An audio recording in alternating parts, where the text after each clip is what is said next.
My mind kept drifting back to that smell in the hallway.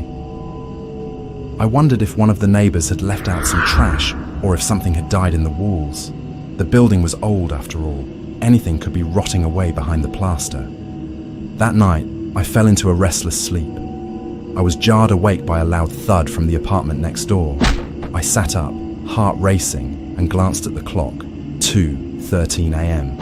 Another thud, followed by a low, muffled sound, like someone crying or whispering through clenched teeth. My immediate thought was that someone was in trouble.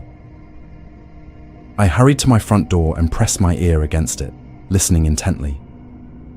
The noises were coming from the apartment directly next to mine, apartment 4B. It sounded like something heavy was being dragged across the floor. Maybe they're moving furniture, I thought. But who moves furniture in the middle of the night?